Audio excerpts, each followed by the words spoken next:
Hello friends, आज हम CrPC के चैप्टर 9 के सेक्शन 125 से सेक्शन 128 के बारे में डिस्कस करेंगे। इसका चैप्टर 9 वाइफ्स, बच्चे और मदर फादर के भरण पोषण के लिए इस चैप्टर में बताया गया। इसका सेक्शन 125 कहता है order to maintenance of wifes, children and parents. किसी मजिस्ट्रेट को यह आदेश करने के लिए कि वह अपने बच्चों, अपने पत्नी और अपने माता पिता का भरण पोषण करने के दायित्व को वह आदेश के द्वारा कर सकता है। जैसे मान लेते हैं कि कोई पर्सन जिसके बच्चे या वाइफ्स अपना भरण पोषण करने में असमर्थ हैं और वह अलग रह रहे हैं या साथ रह रहे हैं लेकिन भरण पोषण करने में असमर्थ हैं, और वह व्यक्ति उनका भरण पोषण या मंथली अलाउंस नहीं दे रहा है। अलाउंस मीन्स उसके दवा के लिए खर्चे, उसके पढ़ाई के लिए खर्चे, उसके कपड़े के लिए खर्चे, उसके खाने पीने के लिए खर्चे, इन सब को मिला करके अलाउंस कहा गया। तो इसमें कहा कि पर्सन नेग्लेक्ट टू मेंटेन, ऐसा व्यक्ति जो मेंटेन करने के लिए निग्लेक्ट कर रहा है। निग्लेक्ट कर रहा है मतलब नजरअंदाज कर रहा है हिज वाइफ माइनर चाइल्ड, अपने पत्नी को और अपने नाबालिग बच्चों को। गर्ल नाबालिग से भी अगर वो बालिग हो गई है लेकिन वह अपना भरण पोषण करने में असमर्थ है तो वह लड़की भी फादर और मदर और उसके माता और पिता जो अपना भरण पोषण करने में असमर्थ है, who unable to maintain himself or herself, जो खुद अपना भरण पोषण करने में असमर्थ है। फर्स्ट क्लास मजिस्ट्रेट, जो प्रथम श्रेणी का मजिस्ट्रेट है, उसको यह राइट है कि जब हम इस धारा के तहत एप्लीकेशन उसको देते हैं upon proof of such neglect, और वह मजिस्ट्रेट कि उस व्यक्ति को अपना दायित्व निभाने में निग्लेक्ट कर रहा, नजरअंदाजी कर रहा, भरण पोषण नहीं दे रहा है, तो order to make a monthly allowance for maintenance, तो वह आदेश दे सकता है कि वह मंथली अलाउंस अपने बच्चों को, अपनी पत्नी को या अपने वृद्ध माता पिता को वह दे। अब इसमें क्या है कि after divorce but not remarriage wife, इन्होंने कहा कि वह पत्नी जो अलग रह रही है, जिसका डिवोर्स हो गया है, तलाक हो गया है, लेकिन उसने रीमैरिज नहीं किया है और तलाक के समय अपना उसने टोटल अमाउंट नहीं लिया है, पूरा एलिमनी नहीं लिया है, ऐसी वाइफ भी मेंटेनेंस पाने की हकदार होगी।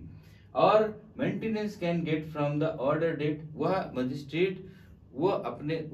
जो मेंटेनेंस है उसके ऑर्डर की तिथि से प्राप्त कर सकते हैं, या जिस दिन ये एप्लीकेशन मजिस्ट्रेट के सामने फाइल किया गया उस डेट से भी वह आदेश दे सकता है कि ये मंथली अलाउंस उसको दिए जाए। If not paid then he can warrant for such amount, अगर वह व्यक्ति अगर मंथली अलाउंस के आदेश के बाद भी वह नहीं देता है तो ऐसी स्थिति में क्या होगा कि मजिस्ट्रेट उसको वारंट जारी कर सकता है, रिकवरी वारंट जारी कर सकता है, और रिकवरी वारंट के बाद में अगर वह पकड़ करके आ जाता है व्यक्ति मजिस्ट्रेट के सामने, send to jail for 1 month, वह उसके रिकवरी के लिए उसको 1 माह के लिए 30 दिन के लिए जेल में निरुद्ध कर सकता है। और उस दरमियान जिस दरमियान वह जेल में निरुद्ध है, अगर बीच में उसने पेमेंट कर दिया तो वह बीच में भी छोड़ दिया जाएगा। अगर पेमेंट नहीं करता है तो वह 30 डेज के बाद में छोड़ा जाएगा और फिर उससे मेंटेनेंस की चेतावनी दी जाएगी कि उसको मेंटेनेंस जमा करना है। अब इसके बाद आता है वाइफ लीव विथ सेपरेशन, अगर कोई पत्नी अलग रह रही है और उसका लॉफुल रीजन है और उसका जान से मार देने का खतरा है या उसको कुछ और ऐसा खतरा है जो लाइफ के लिए डेंजरस हो सकता है, या वह कोई ऐसा कृत्य करता है जिससे उसके स्वास्थ्य पर या शारीरिक चीजों पर कोई इफेक्ट पड़ सकता है, और उसका उपयुक्त रीजन है उसके अलग रहने का, कि वाइफ या बच्चे अलग रह रहे हैं उपयुक्त रीजन के लिए, अगर अलग रह रहे हैं तब भी उसको मंथली अलाउंस देना पड़ेगा। लेकिन यहाँ ये भी कहा गया कि अगर वह अनलॉफुल तरीके से, अविधिक तरीके से पत्नी अलग रह रही है पति से, या बच्चे अलग रह रहे हैं अनलॉफुल तरीके से, तो फिर वह मेंटेनेंस देने के लिए बाध्य नहीं होगा। Live with adultery then no maintenance, अगर उसने एडल्ट्री के कंडीशन में, पत्नी किसी अन्य से संभोग कर रही और अलग रह रही एडल्ट्री कंडीशन में है, तो भी वो मेंटेनेंस नहीं देगा। तो इसमें 125 में कंडीशंस बता दी कि अगर पत्नी ने अपनी पूरी एलिमनी प्राप्त कर लिया है और डिवोर्स हो गया तो अनाउंस नहीं देगा, अनलॉफुल तरीके से अलग रह रही है तो नहीं देगा, और अगर एडल्ट्री कंडीशन में है तो नहीं देगा। अगर लेकिन लॉफुल तरीके से वह अलग रह रही है, सेपरेशन में है, तो फिर उसको मेंटेनेंस देना पड़ेगा। माता पिता और नाबालिग बच्चे या लड़की जो बालिग भी हो चुकी है और अपना भरण पोषण करने में समर्थ नहीं है, तो ऐसी कंडीशन में अगर फर्स्ट क्लास मजिस्ट्रेट के समक्ष वह प्रार्थना पत्र देते हैं धारा 125 सीआरपीसी के तहत, तो फिर मजिस्ट्रेट उस पर उनके मंथली अलाउंस के लिए आदेश पारित कर सकता है। ये सेक्शन 125 में कहा गया। अब सेक्शन 126 में प्रोसीजर के बारे में कहा गया कि इसका प्रोसीजर क्या होगा। Under section 125 CrPC can file, ये जो प्रार्थना पत्र है वो कैसे फाइल किया जा सकता है, कहाँ फाइल किया जा सकता है, इसके बारे में सेक्शन 126 बताता है। पहली बात कहा इन्होंने, वेयर ही इज, जहां पर वह रह रहा है, कौन, पति, जहां पर वह व्यक्ति रह रहा है वहां पर फाइल किया जा सकता है। दूसरी बात, वेयर वाइफ रिसाइड, जहां पर पत्नी रह रही है वह पत्नी अपने उस ज्यूरिडिक्शन में उसको फाइल कर सकती है। और लेटेस्ट रिसाइडेड विद हिम, अगर लास्ट रिसाइडेड विद हिम, अंतिम बार वह पत्नी अपने पति के साथ जहां रह रही थी, या इलिजिटिमेट चाइल्ड, अविधिक संतान की माता जिस समय उस पति के साथ में या उस व्यक्ति के साथ में उस जगह रह रही थी, लास्ट उसमें वो वहां पर भी फाइल कर सकता है। इसके बाद में कहा गया एप्लीकेशन डिसाइडेड आफ्टर अपेयरिंग, अब जो एप्लीकेशन अंडर सेक्शन 125 के तहत फाइल किया गया उसको मजिस्ट्रेट जब नोटिस जारी करके वह व्यक्ति अपीयर हो जाएगा, और मजिस्ट्रेट उस बात के लिए कि वह मेंटेनेंस वाकई में उसका मंथली अलाउंस नहीं दे रहा है और उस व्यक्ति को जिसने प्रार्थना पत्र दिया है, एप्लीकेशन दिया है, उसे मेंटेनेंस पाने का हक है, तो वह मंथली अलाउंस उसको ऑर्डर करेगा। लेकिन अगर वह व्यक्ति जानबूझ करके नहीं आ रहा है, जानबूझ करके छिप रहा है, जानबूझ करके नोटिस नहीं ले रहा है, और मजिस्ट्रेट को यह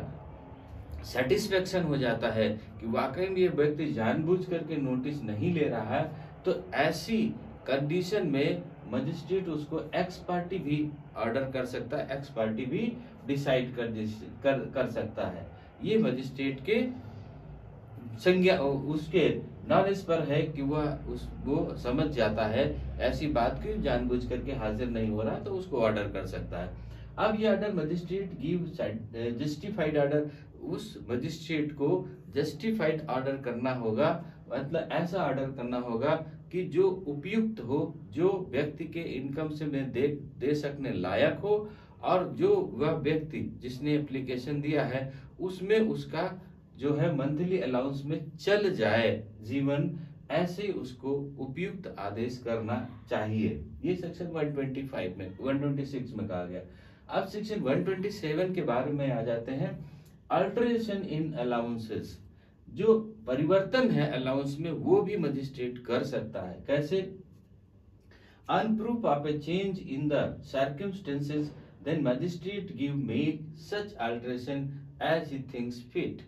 अब वो मजिस्ट्रेट के समक्ष में कोई ऐसा प्रार्थना पत्र इस आदेश के बाद, मतलब मंथली अलाउंस का ऑर्डर हो चुका है, उसके बाद कोई ऐसा प्रार्थना पत्र देता है कि बच्चे की फीस बढ़ गई है। सपोज करते हैं कि वो अभी प्राइमरी क्लास में था, अब वो 10th के स्टैंडर्ड में पहुंच गया, उसकी फीस बढ़ गई, उसके खर्चे बढ़ गए, या